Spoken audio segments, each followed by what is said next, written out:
The dog was running on the wrong side of the highway when Lucas Hale first saw her.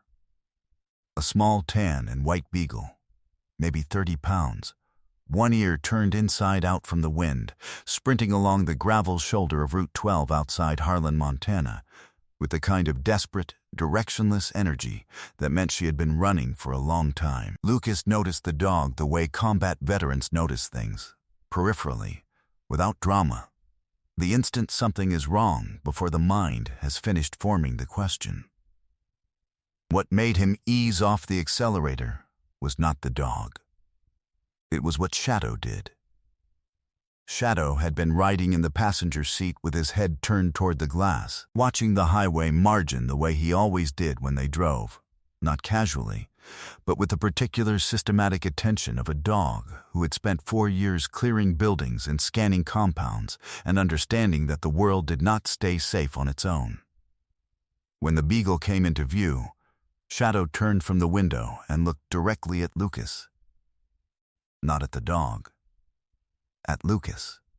And then he pressed the full weight of his head against Lucas's right arm and held it there, completely still, for 3 full seconds. Shadow had never done that while the truck was moving. Before we continue, tell us where you're watching from in the comments below. If this story touches something in you, please subscribe and follow it all the way to the end. What you're about to hear is the kind of story that restores your faith in the people around you. And we read every single comment. Stay with us. Lucas Hale was 39 years old, though most people who looked at him assumed older, not because he had aged badly, but because he carried himself with a settled, compressed weight that men tend to acquire only after a long time of doing difficult things in serious places. He was 6 feet tall and built lean through the shoulders, the way men stay when they run every morning, not for fitness, but because stopping feels wrong.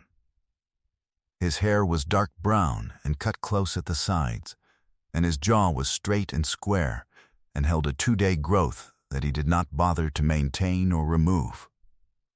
His eyes were a particular shade of green-gray that his wife had once told him looked like the Atlantic in November. Not cruel, she had said, just very honest about the weather. She had been right. They were the eyes of someone who had made his peace with seeing things clearly, even when clearly was the hardest way to see them. He had served 10 years with the 2nd Battalion, 7th Marines, deploying 3 times, once to Helmand Province in 2012, once to Ramadi in 2015, and once to a forward operating base in Kunduz Province in 2017 that appeared on no civilian maps and that he had signed documents promising never to describe in detail.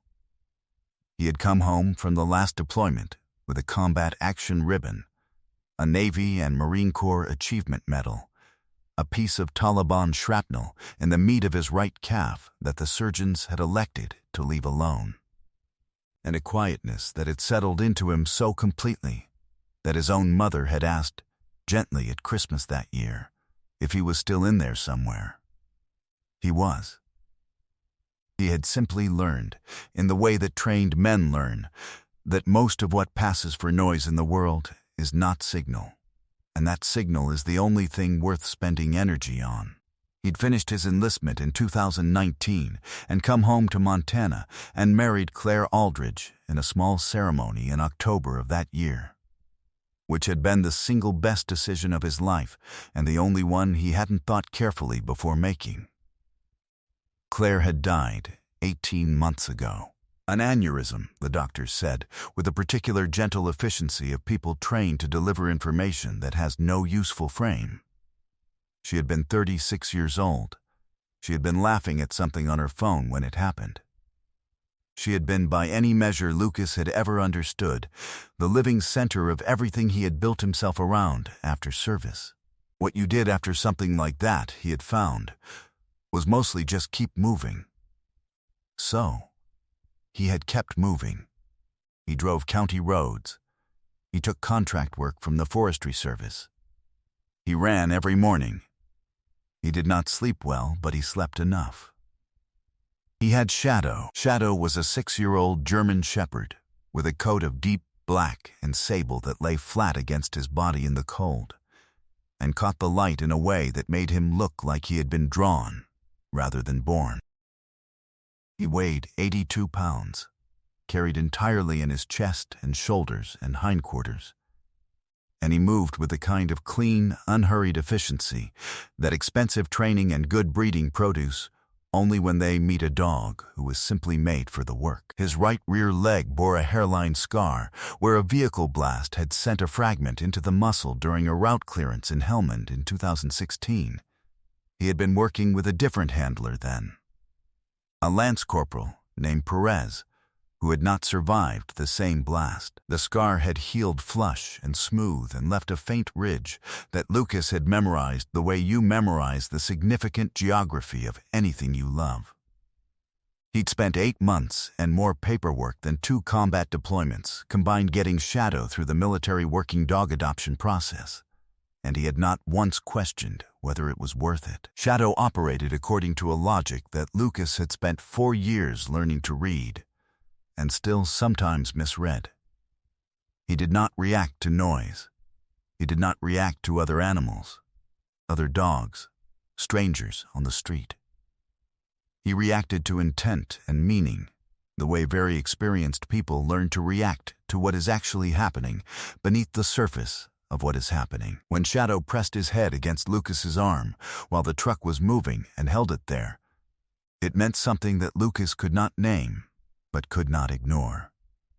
He pulled onto the shoulder. The beagle had made it another 100 yards down the gravel and turned when she heard the truck stop. She did not run toward them.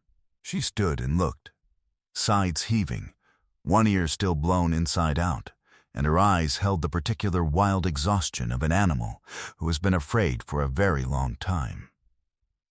Lucas got out slowly. He crouched down at the shoulder, elbows on knees, and waited. Shadow stepped out behind him and sat without being told. It took the beagle 4 minutes to cross the distance. She came low and careful, stopping twice, watching Shadow with the lateral caution of a smaller animal approaching a larger one.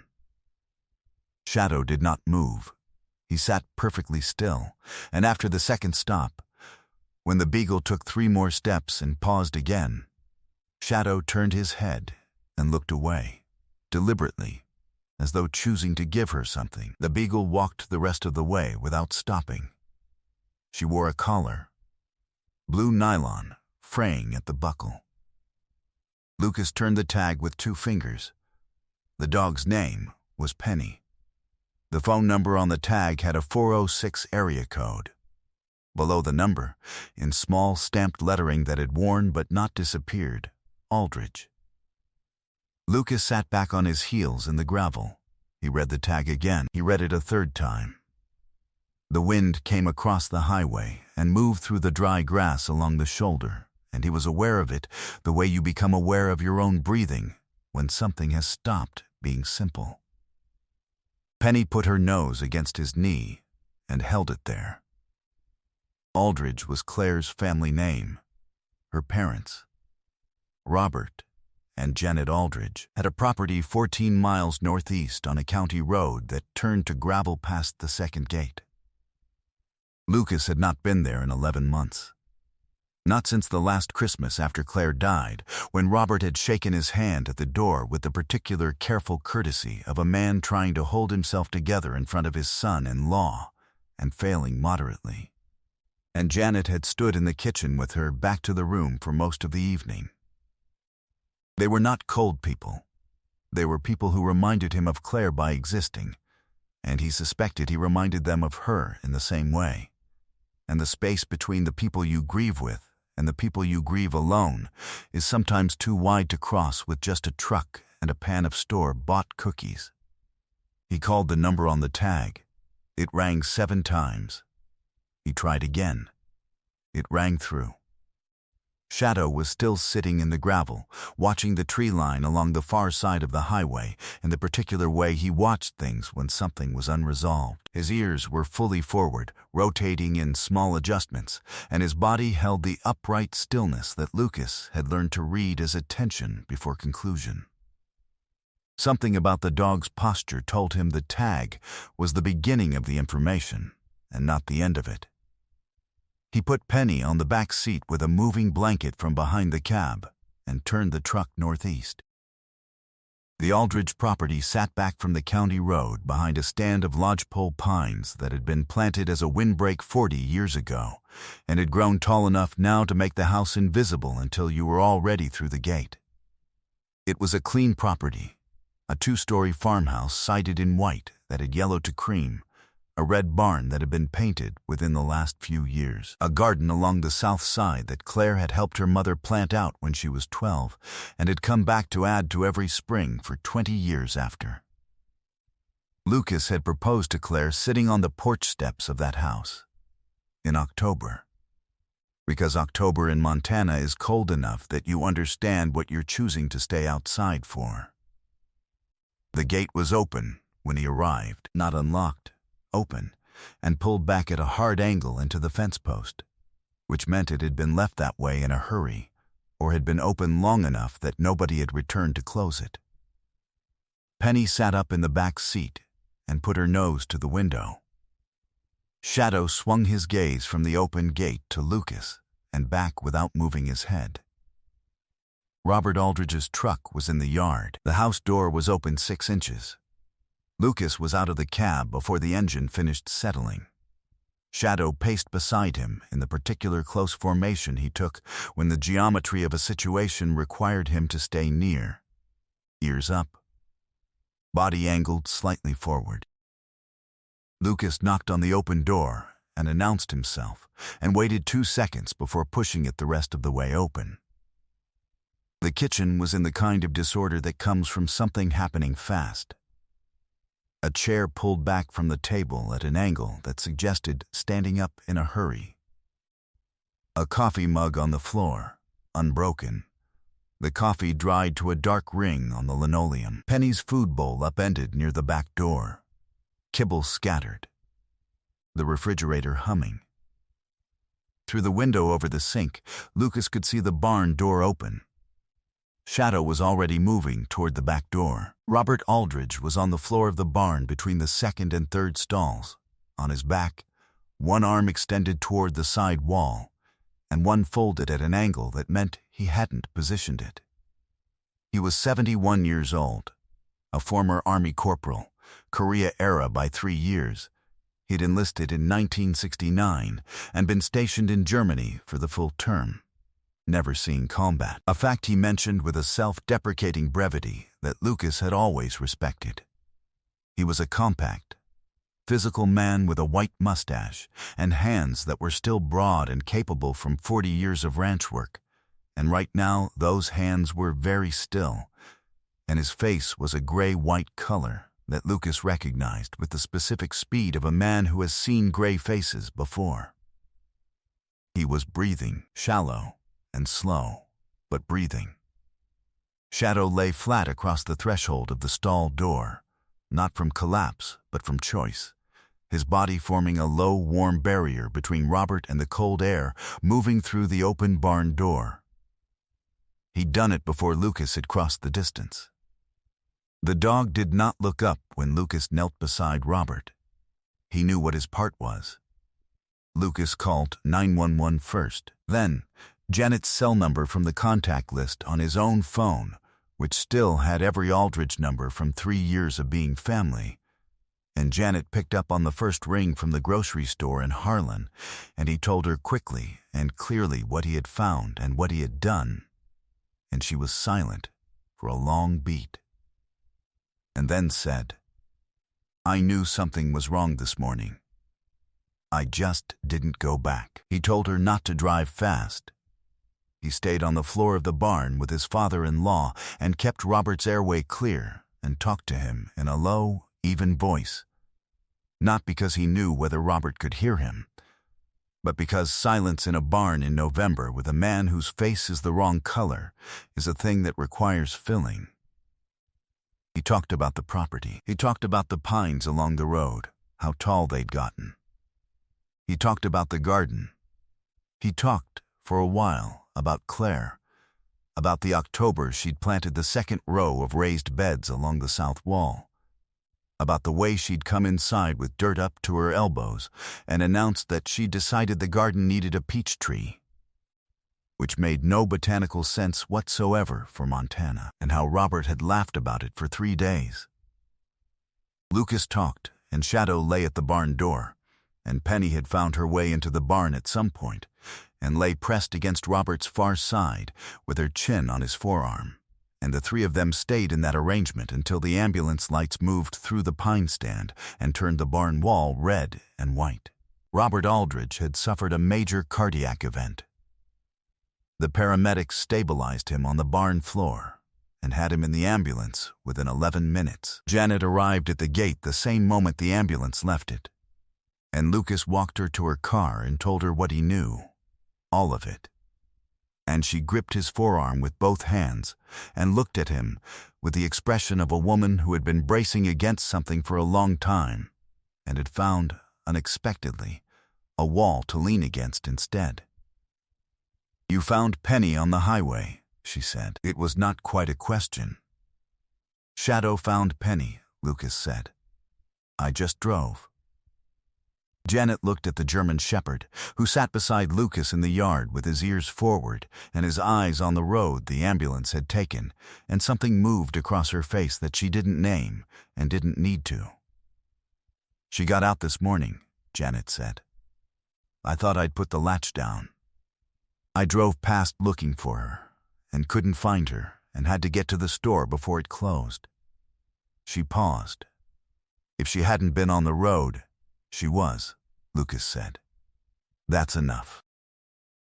He drove to the hospital and sat with Janet in the corridor while the cardiac team worked, and Penny slept in a tight circle on the seat of a plastic chair with her nose under her tail.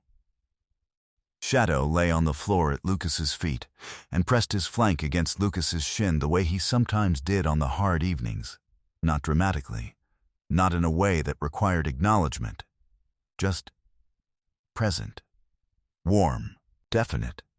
Lucas sat with his elbows on his knees and his hands loose and thought about 11 months of county roads and forestry contracts and mornings that were fine and evenings that were harder, and about a beagle running on the wrong shoulder of Route 12 with her ear turned inside out, and about the way the signal is always the same thing. Something worth paying attention to if you haven't given up on paying attention.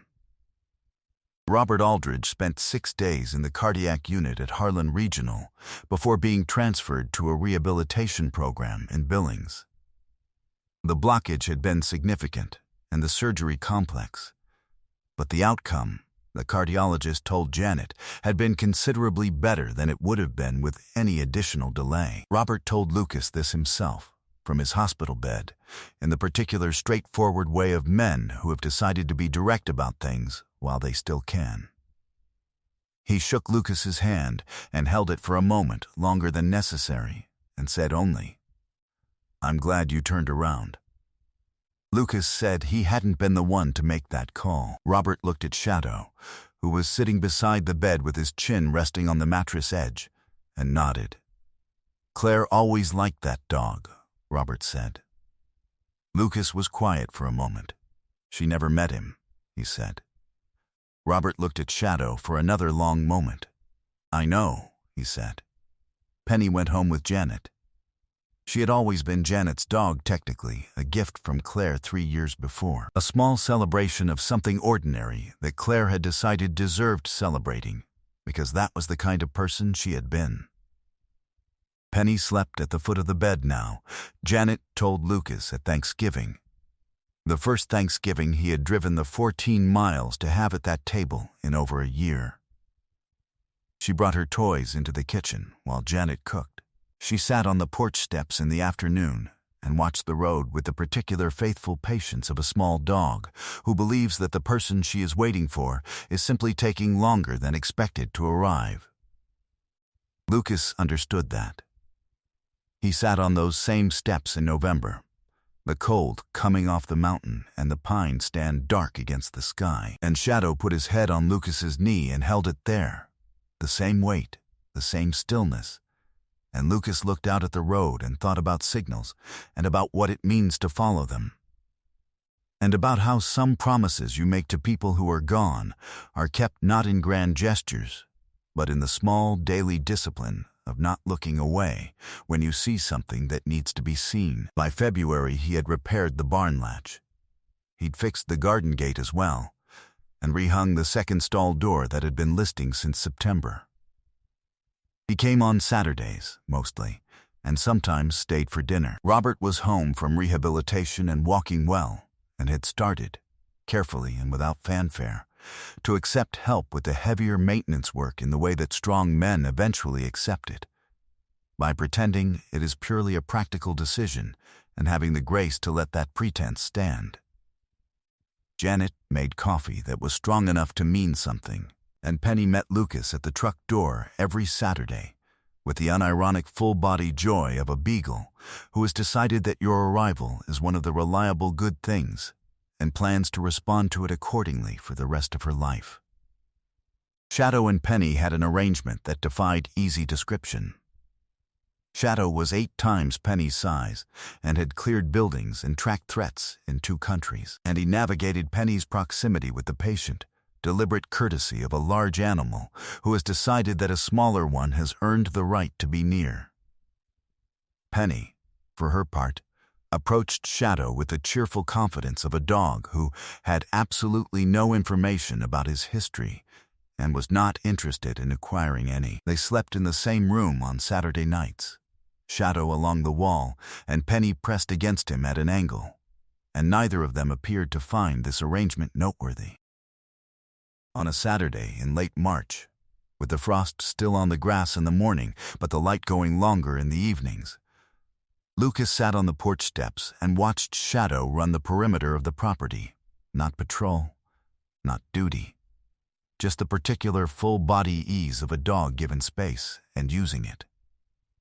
He covered the ground in long, loping strides, ears back from the speed, and when he reached the far corner of the fence he turned without slowing and came back at a run, and Penny launched herself off the porch steps 2 seconds before he arrived and ran a frantic figure 8 around his legs, and Shadow let himself be briefly ridiculous in the way that dogs let themselves be ridiculous when no one is expecting anything serious from them. Lucas watched this and was aware, without drama, that something in him had shifted that he couldn't fully account for. Not healed, that was not the right word, and he was too honest to use it, but present. He was somewhere that had become, without his entirely deciding it, a place he was going, not just driving through. Sometimes miracles don't announce themselves. They don't arrive as thunder or revelation or a moment you can identify in the moment as the one that changed everything. Sometimes they arrive as a beagle running on the wrong shoulder of a highway with her ear turned inside out, because a gate latch gave way on the right morning, because a dog pressed his head against your arm while the truck was moving and held it there, because the signal was there and you had not given up on following it. God does not always restore what has been taken from us, but He places things along the road, small, ordinary, insistent things, for the people who are still paying attention. And sometimes those things are not the ending of grief, but the beginning of something that moves alongside it. That lets you drive 14 miles on a Saturday and sit on a porch you used to avoid and drink coffee and watch a German shepherd be chased by a beagle and understand, without needing to put a name to it, that you are not as alone as the miles suggested. Pay attention to what the people you've lost left behind. They left it there on purpose. If Robert's story touched your heart, share it with someone who needs a reminder that help arrives, sometimes through the most unexpected roads. Leave a comment and tell us where you're watching from. And tell us, have you ever followed a small thing? A feeling, a dog's behavior, a road you almost didn't take, and found it led somewhere that mattered? Your story may be exactly what someone else needs to read today. If you believe in stories of loyalty, service, and the quiet ways Grace finds people who are still looking. Please subscribe to the channel so you never miss the next journey. May God bless you, protect your family, and remind you always, the road back to the people who need you is never as long as it feels on the hardest mornings. You are never alone.